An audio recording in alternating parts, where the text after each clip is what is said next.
नमस्कार प्रणाम। हम खुशबू मिश्रा आप सबके बीच में बहुत ही प्यारा फिर से एगो सोहर गीत प्रस्तुत कर रहल बानी। आप सब लोग गीत के ज़्यादा से ज़्यादा सुनी। गीत कैसन लागल कमेंट द्वारा ज़रूर बताएं।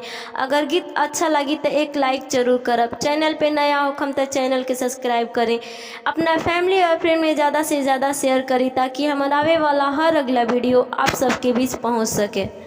अब ही खरा मौजी जनम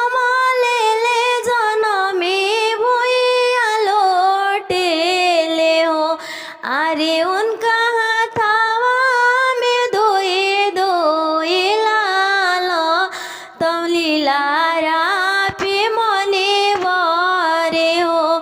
अरे उनका हाथावा में दोए दोए लाला तलीलारा पे मने वारे हो। मिलहु सखिया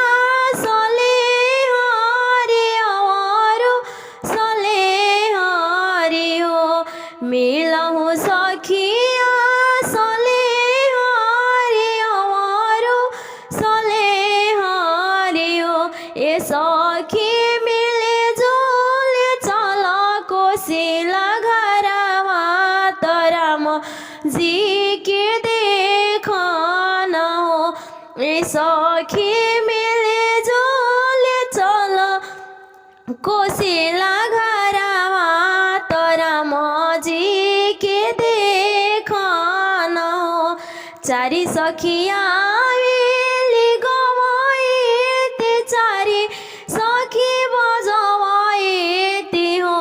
लाला नारंथ सजले आवेली के कैयारा निराम जी के देखन हो।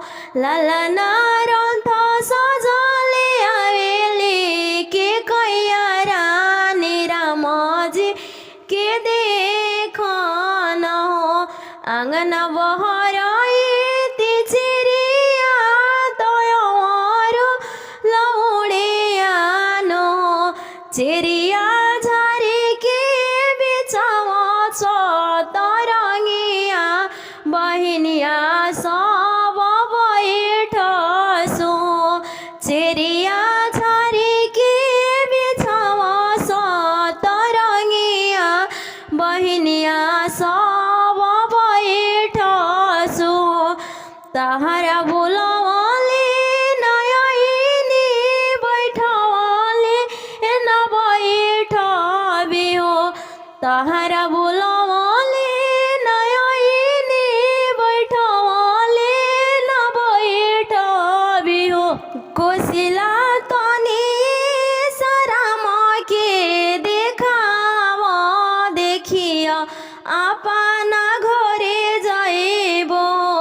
कोसिला तनी सराम के देखाव देखिया अपना घरे जाइबो।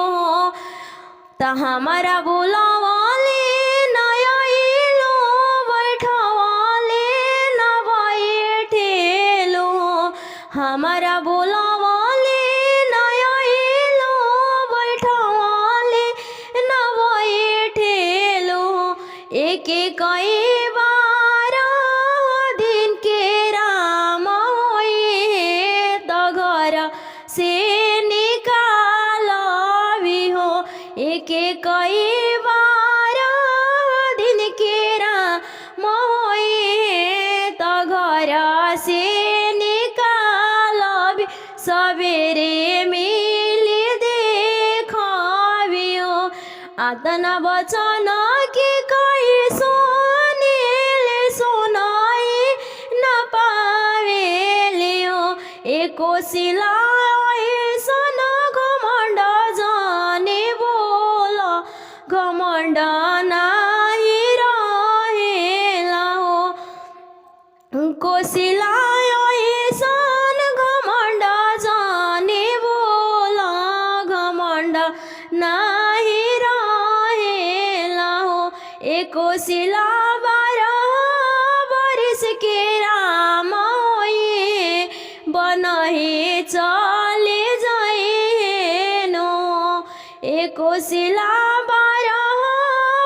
बरिस के राम होए बनहे चले जाएनो 12 बरिस के राम होए बनहे चले जाएनो 12 बरिस के राम होए बनहे चले जाएनो एक एक छोटाले बजनिया के नाम बलैया से राम बने जाए हो एक एक छोटा